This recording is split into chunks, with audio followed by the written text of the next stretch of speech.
Último bloque en Super Canal Noticias y ahora tenemos una nueva llamada telefónica. Estamos hablando en vivo con la concejal del GEN de Morón, Sandra Giametti. Hola Sandra, gracias por esta comunicación. ¿Cómo te va? Hola Gisela, ¿cómo estás? Buenas tardes a vos y a todos los que están siguiendo el noticiero. Gracias por llamarme. Gracias.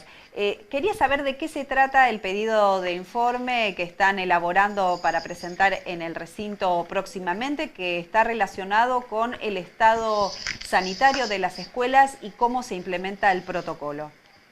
Sí, es como vos decís, cuando recién hace poco volvimos a la tarea legislativa, el 1 de marzo se abrieron las sesiones ordinarias.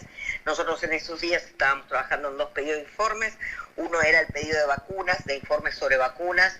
En esos días había trascendido la existencia del vacunatorio VIP y nosotros queríamos saber qué pasaba en Morón. Y a los pocos días también elaboramos un proyecto de un pedido de informe sobre el estado de nuestras escuelas.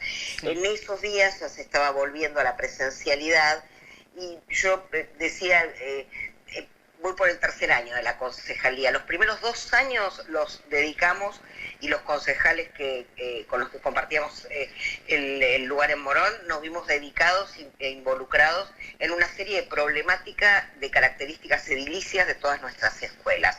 Esto antes de la pandemia. Esos 2 primeros años fueron una dedicación completa, un acompañamiento, un seguimiento de cómo iba evolucionando la cuestión edilicia, con muchísimos problemas para cada reforma en cada escuela, para la provisión de gas, para la atención alimentaria. Ni qué decir cuando llegó la pandemia, o sea, acá lo que sucedió es que después tuvimos un año sin clases presenciales, con clases virtuales que vinieron a disimular todas estas cuestiones que estaban atravesando a las escuelas de Morón como de otros distritos de la provincia, ¿no? En ese escenario entramos en un 2021 en el cual se decidió la presencialidad, que yo coincido y que entiendo, porque nosotros consideramos desde el progresismo que la educación, y yo personalmente lo considero fuertemente, la educación es la herramienta igualitaria por excelencia. La educación es la mejor herramienta que nos puede dar mayor inclusión y mayor crecimiento y desarrollo para todos nuestros niños y niñas y jóvenes. El tema es que entramos en esta presencialidad con esas escuelas que ya 2017, 2018, 2019 arrastraban estas deficiencias edilicias que nosotros las conocíamos. Está claro, Gisela, y yo sé que vos lo sabés, nosotros no tenemos competencia directa sobre el tema escolar, porque existe el Consejo Escolar, en el cual hay representantes también elegidos por los vecinos que siguen muy de cerca y muy en detalle la evolución del tema educativo. Nosotros desde mi partido GEN no tenemos representantes en el Consejo Escolar y sí, en una mirada general, estamos como concejales en condiciones de pedir informe. Concretamente, este pedido de informe apuntaba a eso, a decir, bueno, estamos volviendo a la presencialidad.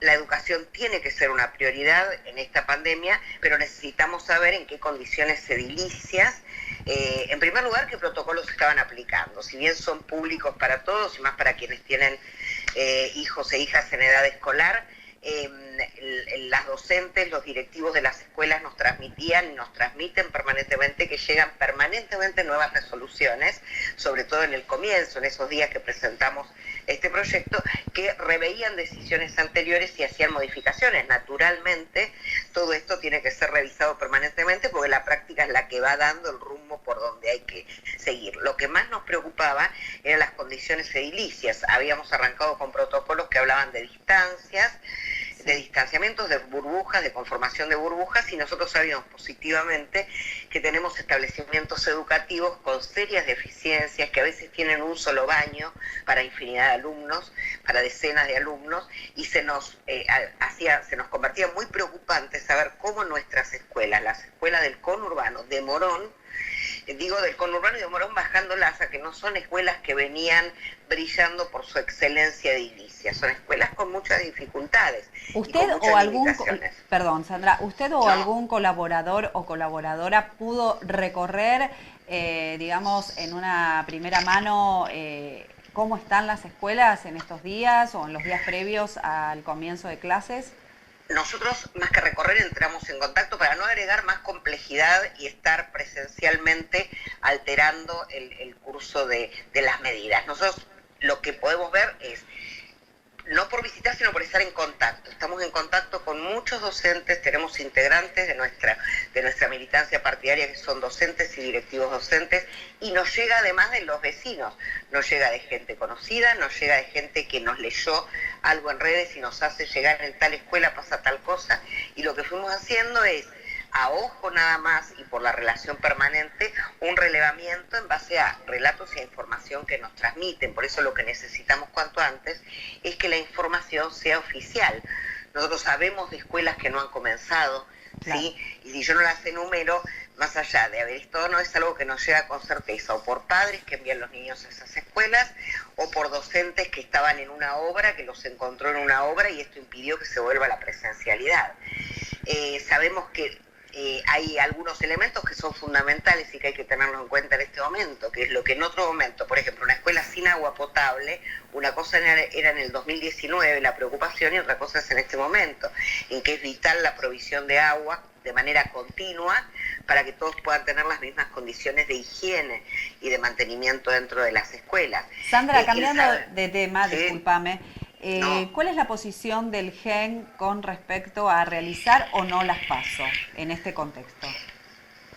El GEN está acompañando el análisis, en primer lugar, de cuáles serían, en qué marco y en qué características se suspenderían las PASO. Evidentemente el momento es serio, sobre todo ahora que hay que hacer previsiones para dentro de unos meses, que es para cuando tendrían lugar las PASO. Y si bien es cierto que es en una época en que estaríamos llegando a la primavera, todo indica que tenemos por delante unos meses muy duros y muy complejos, en el cual está muy bien que esto se analice debidamente antes y que se considere alejado de toda especulación política partidaria de a quién le conviene o a quién no le conviene, como hemos leído declaraciones que han trascendido de algunos políticos de otros partidos en estos días, sino tratando realmente de conectarse con las posibilidades de traslado de la gente, con tener tanta gente en la calle, con tener boletas circulando de mano, en papel.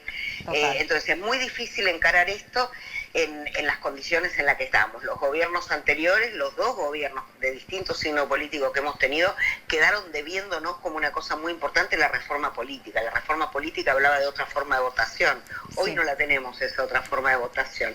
Y a quienes venimos hace muchos años asistiendo a actos eleccionarios y a campaña, pensar solo algunas de las actividades que se llevan a cabo en esas instancias nos llena de preocupación, porque son actividades de contacto directo, de mucho contacto directo, de manipulación de elementos, de gente concentrada en lugares cerrados.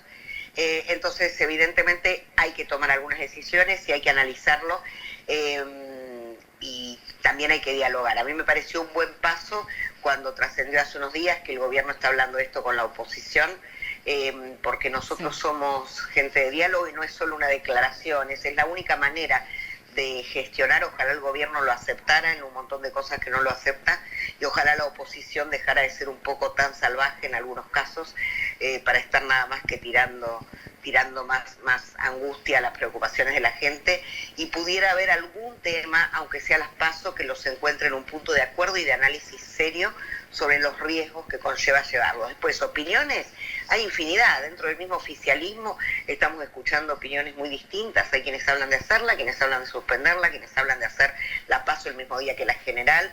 Entonces creo que es válido analizar todas las distintas posturas y que dentro de un mismo espacio político haya diversidad de opiniones. Lo que uno esperaría realmente como ciudadano es que puedan despojarse de la parte especulativa de ver a quién le conviene, a quién no le conviene y analizar qué va a ser, qué decisión va a ser de mayor cuidado para todo el pueblo. ¿Desde el GEN ya discuten alguna candidatura? No es tiempo y no es tiempo en serio. Se está así analizando y el futuro es el que determinará cuál será el frente electoral. El GEN desde su misma creación ha integrado siempre frentes electorales, distintos frentes electorales porque somos frentistas por naturaleza. Entonces será el futuro el que abra el espectro de cuál será el frente electoral que estamos integrando. Conversaciones, nuestra presidenta del partido, que es Margarita Stolbizer, mantiene con distintos sectores que la convocan, que escuchan su opinión, sobre todo por el momento de emergencia que estamos atravesando, pero no es momento ni siquiera para definir el frente electoral que se integrará en su momento, ¿no? Sandra, como siempre, muchísimas gracias por tu predisposición, por esta comunicación telefónica y como siempre estamos en contacto para conocer la realidad de los moronenses. Gracias a vos, un abrazo. Gracias, hasta pronto.